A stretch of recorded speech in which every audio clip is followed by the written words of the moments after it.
Thank you, His Excellency, for this interview, Minglaba. I would like to start with the bilateral relationship between Israel and Myanmar.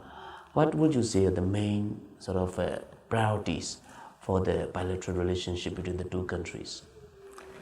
Well, I think we have quite good relations that goes back for quite some time. And the priorities would be, from my point of view at least, to make Israel more relevant to Myanmar and to show the people that Israel is relevant to Myanmar in many ways. From the economic point of view, from the social point of view, from the medical point of view, from many points of view, I think we have things that are, from my point of view, as a priority. And this is the thing that we are trying to put on the agenda for the next years to come. Yeah. When you look at the relationship that we have, how do you sort of analyze the relationship? Is it friendly, or is it because I think Israel and Myanmar has a very close relationship, and Myanmar is also like Israel's strongest allies in Asia, and I think we could go back to the days of Prime Minister UNO's visit to Israel in 1950s. And looking at all this long road, how would you sort of define the relationship? Friendly, strategic relationship, close ties? How do you define that? I'd say the relationships are good, friendly, with the potential to be more than friendly and good, and maybe even strategic. With the changes that Myanmar is undergoing in the last few years, I think we can upgrade even more our relationship. You mentioned the 50s and the 60s when we have visits. I see my role is to encourage and to create more opportunities for visits from the political point of view, from the economic point of view, from the human point of view. And I think we have quite a good base, and I see this base as the beginning of a new era in order to upgrade it to a new level. How about the trade relationship? What are the goods that are important, and what is the sort of current balance of trade between the two countries? Well, if you talk about trade of goods, it is not good enough.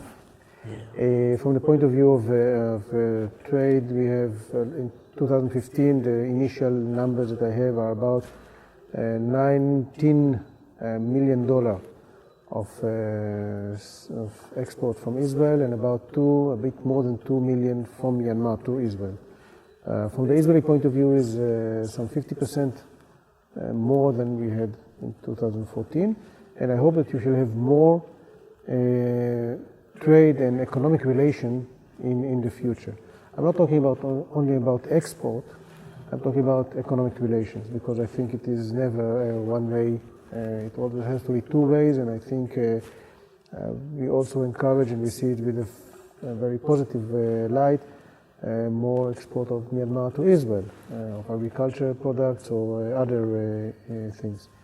On top of that, we have some services that are not maybe included in the numbers, but I think they are also part of the economic relations that are going between the two countries. When you talk about the type of goods that are being traded, there was some of the numbers or some of the volume of the trade has to do with telecom, with some communication towers that some Israeli companies are active here, agriculture, medical equipment, water technologies from different kinds. There are several things on the agenda. Yeah. In terms of agriculture, I like to discuss more into details, because that is where Israel is good at. Israel is good at modern agricultural techniques. What is the, can you tell us about the outreach to Myanmar in terms of agriculture? Well, first, as you say, I think Israel is gained a lot of experience that is relevant to Myanmar.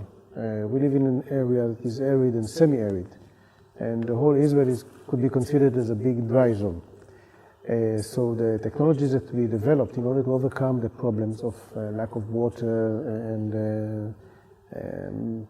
territory that is not big enough for agriculture, those I think can be relevant to Myanmar, even though Myanmar has vast area and a lot of water. Because at the end of the day, water you need to manage, and when you have less water or you have El Nino as we have now, you have to look at water in a different way. So having said that Israel is relevant to Myanmar in this area of agriculture, I think what we have is things in the public sector and in the private sector. In the public sector, we have an agreement between the two countries that students of agriculture from Myanmar can go to Israel. They stay there for 11 months. They study and they work and they gain an on-job training. And coming back to Myanmar, not only with the know-how of technologies and methods, but also exposed to the way of thinking of Israeli farmers, which I think is not less important than the way that you plant a tree or irrigate your field.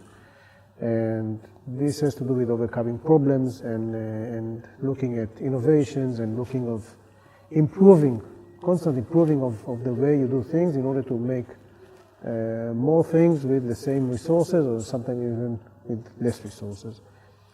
So this is one way of students of agriculture that goes to Israel, and they spend 11 months. At the moment we have 265 students of Myanmar in Israel, and I think along the last 20 years there were, I believe, more than 2,000 who already been to Israel, studied, gained experience. Not all of them are in agriculture, but we are getting close to sort of a critical mass that will be able to contribute, I believe, to the agriculture here. On top of that, we have activity that is led by the government, by our International Cooperation Agency of the Ministry, that deal with capacity building, which I think is important. Capacity building either by sending people to Israel for a short period or bringing people, experts from Israel, to Myanmar for a short period, but a very practical approach to agriculture, to new methods and new ideas. In the private sector, we have also companies working here, Israeli companies in the area of irrigation, water management, seeds, there are fertilizers, and also know-how, because the idea is not only to sell products, but to supply solutions. And supply solutions meaning dealing with the whole chain of production, which is essential in this case. I'd like to take this opportunity to thank you for sending me to Israel last year. I've been on such visit that you mentioned, whereas I was so impressed to learn about Israel's innovations and also your hard work in different fields, including in the agriculture and also water management. I was so impressed with the way you are doing very well between the public sector and private sector, how these two are working really well. When we see such visits more and more frequently, like Myanmar going to land in Israel and Israeli experts coming to Myanmar in next few years, and in which areas most physically? Well, as much as it depends on me, we should see more visits from both sides. Last year we had a visit from Myanmar of the Deputy Minister of Agriculture, and the Ministry of Agriculture of Mandalay with some business people visiting Israel in a very big exhibition, agricultural exhibition. But we want also to expose or to bring people like for training and capacity building, as I mentioned. We're going to have one 2 months from now, at the end of May, people that will conduct a course on vegetables and irrigation in the dry zone to share the experience of Israel and see the ability to train trainers in order to deliver the know-how and the methods to as many people as possible with a very great relevance to the area. We would like to bring more people from Myanmar to Israel to be exposed, to create the contacts both in the private sector and in the public sector to help and plan together things to see what can be done better in the relations between the two countries in this regard. Agriculture is the main area, but it's not the only area. We have relations also in the area of defense. We have relations in other areas as well. Next week there will be a delegation in the area of ICT that is going from here to Israel. There will be a senior delegation organized along with the MCIA. We plan another visit of a delegation of dairy farmers and dairy people who are involved in the area to see Israeli equipment and methods as they are implemented in a model farm in Vietnam. So we try to make more visits and bring people both sides, because I think at the end of the day it's relations between people. You don't buy just glasses because you like the glasses, because there is something with it, and you create some trust and you build relations. You don't just sell things. And I think these relations, based on the good relations that we have from the 50s and the trust that we build along the years, I think this is the right way to do it. Long-term relations, and this is, I think, and I hope, what we will be able to make in the next years. Yeah. One of the issues that I was able to learn when I visited Israel was the growth and the development of startup companies, like SMEs we call here. What do you think of the role of SMEs based on your experience and startup companies that to be developed in a country like Myanmar? What can we do? What government can do? What others, how economic can support them? What is your opinion on this? Well, I can bring the Israeli experience with that. Yes. That the startup has to do with environment of startups, environment that encourage innovations, encourage creation, encourage to try and to support in case of lack of success or failures, and to look at failures as gaining more experience, and not as if I failed in something, I go back and I don't try anymore. And this is something that has to do, I think, with the Israeli character of taking responsibility, taking risks, mostly calculated risks, and try to learn from the experience, and in certain cases, not always, succeeds. So this startup, and there was a book a few years ago called Startup Nation about Israel, and it was translated into Myanmar, and just last week we delivered a copy to each and every one of the members of parliament.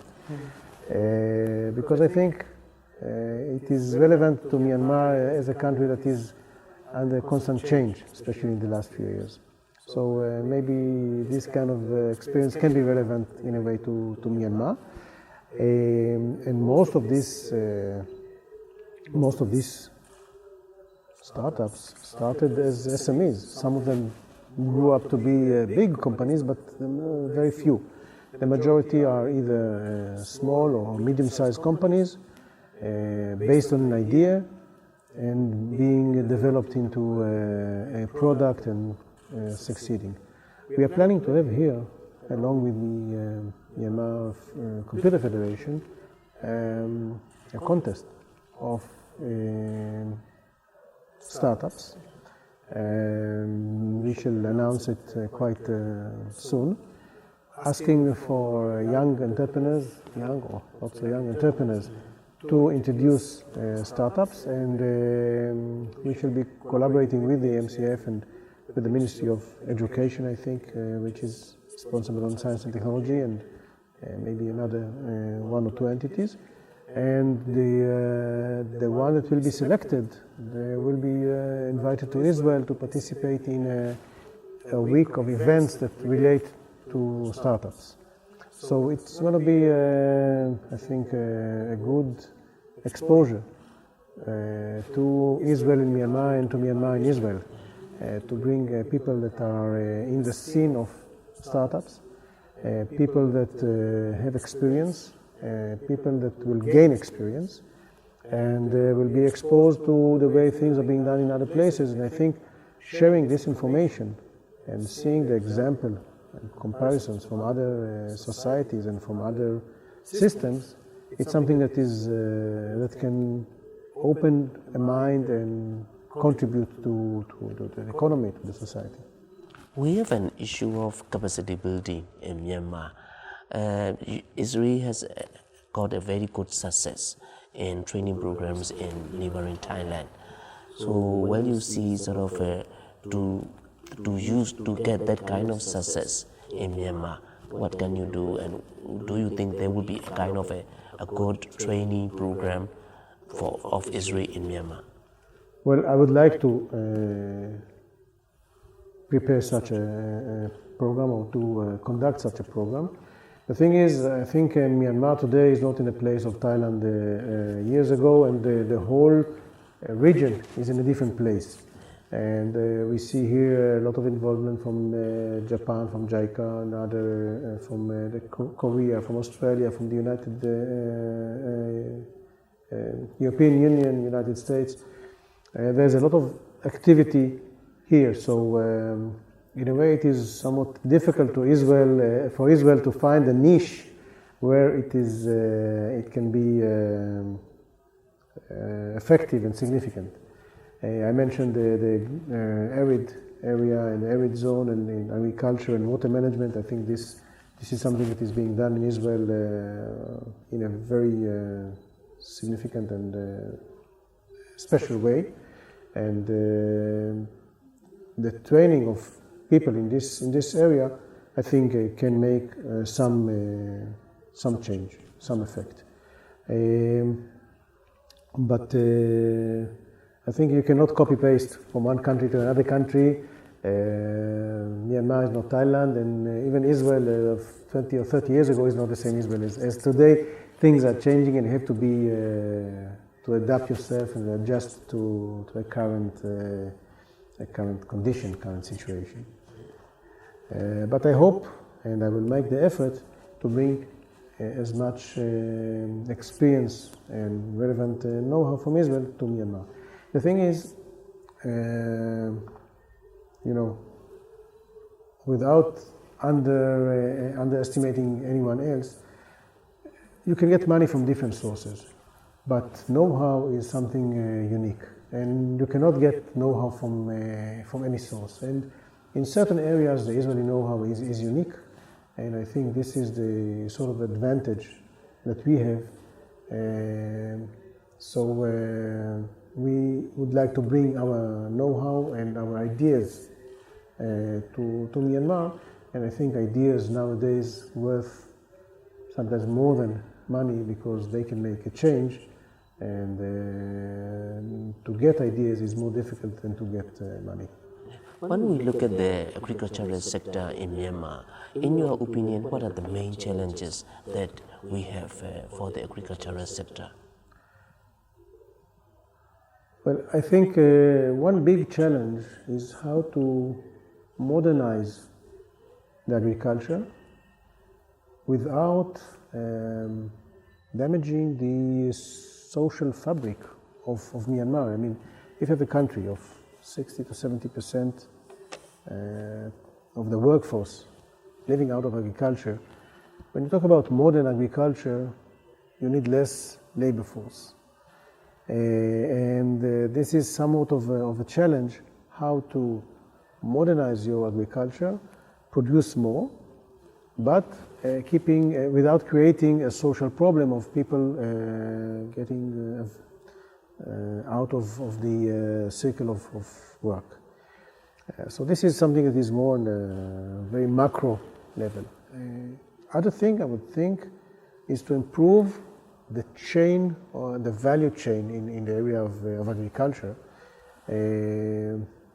how to better produce, how to better post-harvest, how to better access to markets, to see what the markets, what are the demand of the markets, and to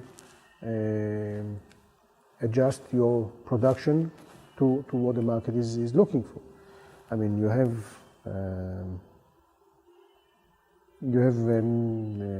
Myanmar as a country that of 50-something million people.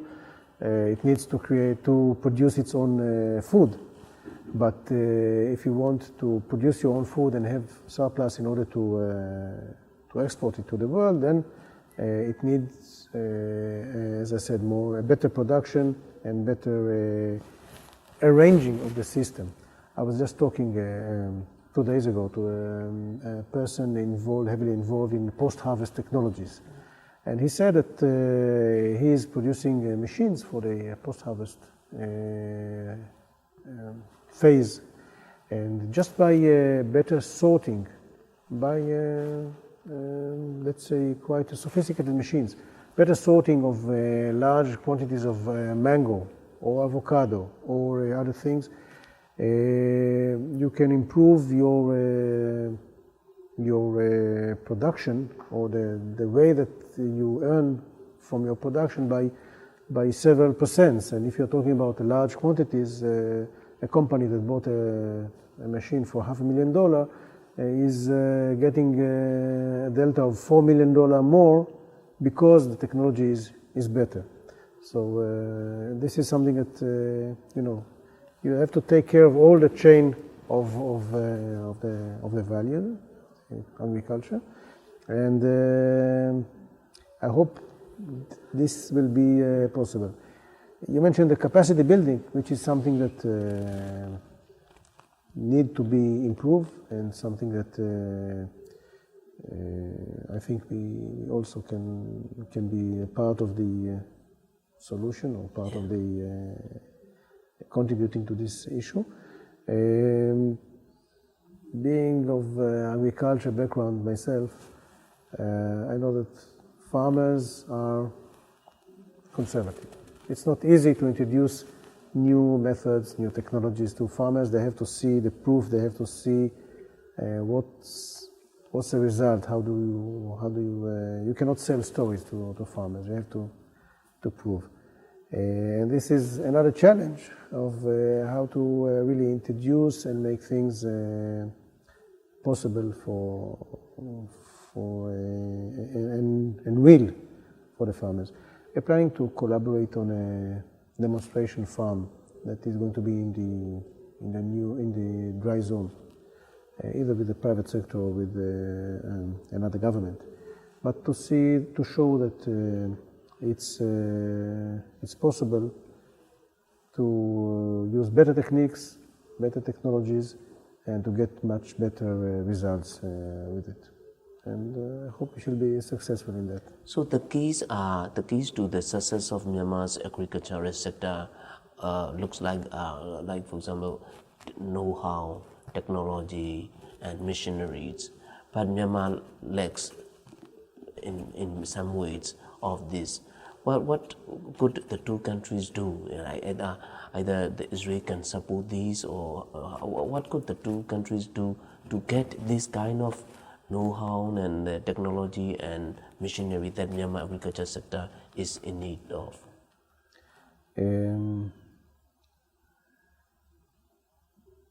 Well, it's not for Israel alone. I think it's an effort that Israel can be part of it. I don't have the pretension that Israel can alone change things here, but it's part of the process.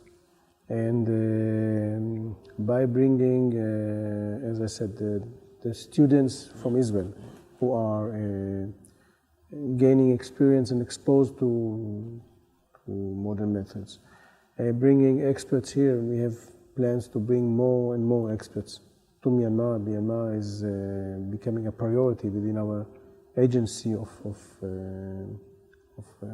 international cooperation by inviting people from Myanmar to Israel. I think this capacity building and relation building can help. Sometimes we have problem of inviting people to Israel, and then we have a problem of how to finance the flight, which is usually not financed by Israel. But we try to be creative in that and find ways to enable it. As I said, our budgets are not so big, but the abilities are, I think, quite substantial, and the way that we approach problems, I think it's something that can be relevant to Myanmar.